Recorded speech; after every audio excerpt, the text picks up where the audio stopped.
مساء الخير، ازيكم؟ عاملين ايه؟ يا رب تكونوا بخير.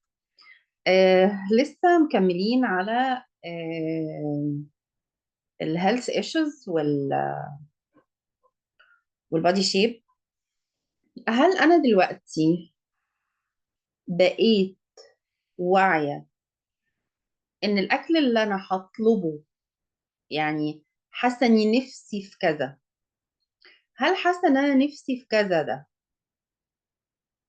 هو ده اللي هيعالج الهيلث تشالنج بتاعي؟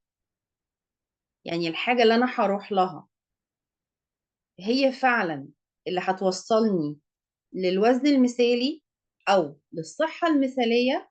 ولا انا ممكن احس ان نفسي في حاجة، والحاجة دي تودي ماي بادي لحتة انا مش عايزاها؟ نتنفس مرة واحدة، ندخل في سبعة نطلع في سبعة، ناخد مسؤوليتنا ونتعامل مع بعض. برغم ان انا ما عنديش ادراك ان شهيتي بتتبع معتقداتي اللاواعية، بحب نفسي واقبلها بدون حدود. برغم ان انا ما عنديش ادراك ان شهيتي بتتبع معتقداتي اللاواعية، بحب نفسي تماما واقبلها بدون حدود. برغم ان انا ما عنديش ادراك اني افهم انا ببقى عايزة اكل ده ليه وببقى مش عايزة اكل ده ليه، بحب نفسي واقبلها بدون حدود.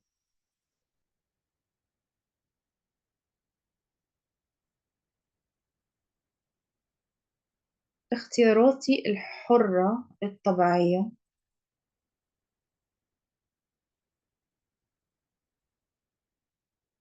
في الاكل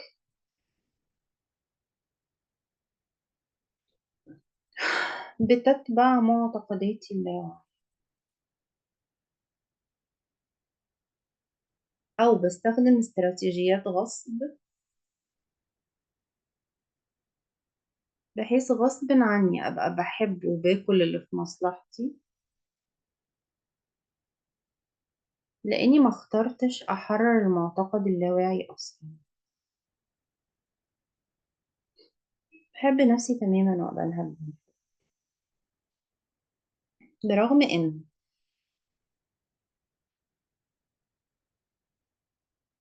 المعتقد اللي بيخليني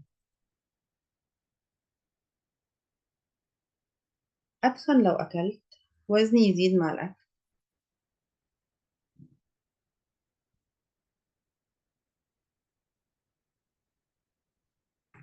او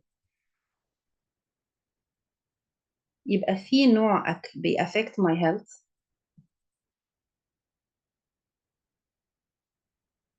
ما باكلش ملح عشان الضغط، ما باكلش مانجا عشان السكر.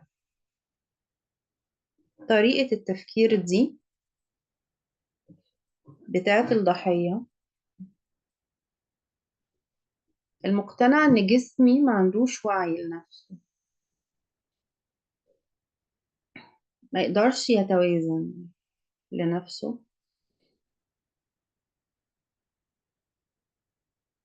وما عندوش القدرة ان هو ي- يتعامل مع المدخلات. عشان كده المدخلات اللي داخلة جسمي عندها الباور عليا، وقادرة انها تضرني. طبعا لو انا عندي وعي الضحية، طريقة التفكير دي مش تكون احسن طريقة ممكن افكر بيها. هحس دلوقتي ان انا مش مبسوطة مع فكرة اني اقدر اخف، مش مبسوطة مع فكرة الحرية. هلاقي الاصوات اللي جوايا كلها نفسها يطلع اللي انا بقوله ده غلط. الاصوات القديمة نفسها تكتشف انه ما ينفعش، نفسها يطلع مفيش طريقة للوصول للصحة والوزن المثالي غير الغصب. وإني آكل غصب عني، أو إني أفنن في الأكل واستخدم الإلوجن، أشيل اللبن وأحط لبن جوز الهند علشان أفهم عقلي معلش خده ده وسميه لبن. لازم القصة كلها تكون في الحرمان.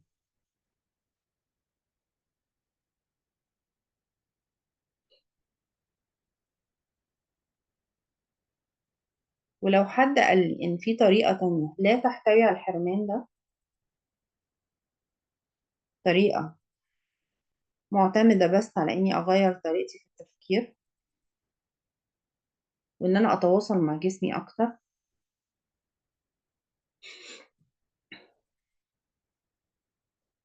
فأنا مش هحب الطريقة دي ولا هستقبلها. مور اوفر أنا هقول إن أنا بعملها وهسيب الغصب بتاعي اللي أنا بستعمله طول الوقت وهسميه حرية، لأنه كده كده أنا مش ناوية أغير ده. ومش هدفي في السيشن دي إني أقنع حد إنه يغير ده. إحنا بنشتغل السيشن دي عشان نكتشف إحنا عايشين إزاي، معتقداتنا شكلها إيه.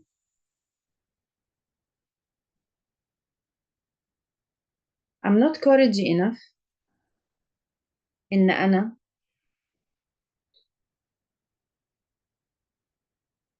أكون حرة في اختياراتي،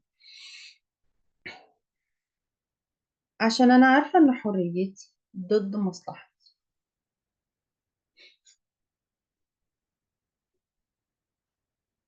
عشان لو أنا حرة في الاختيار، أنا حرة تحت معتقد الخراب اللي بيحكم حياتي. فلو أنا حرة،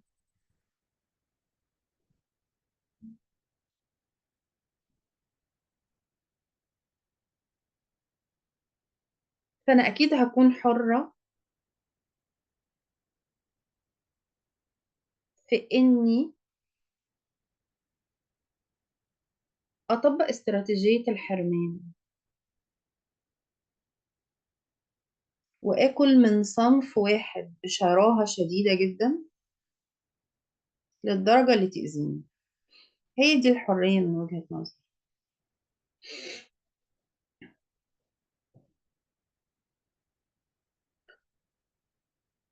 والأسهل من كل ده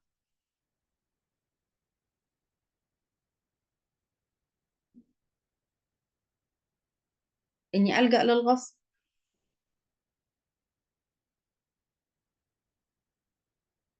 أمنع نفسي، أحدد الكميات حتى لو أنا لسه عايزة من الحاجة.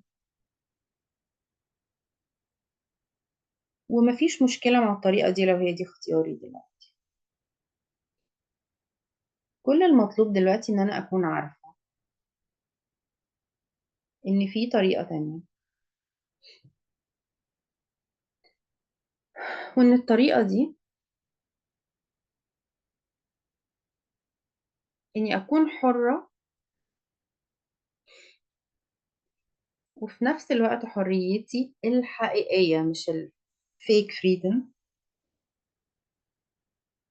تكون تحت معتقدات مصلحتي. فأكون حرة وعلى مزاجي، وتكون حريتي كمان بتوصلني للصحة المثالية والوزن المثالي. أنا الآن بختار إني أعرف المعلومات اللي سمعتها في السيشن دي، بختار إني أكون فاهمة أنا ليه بتخن.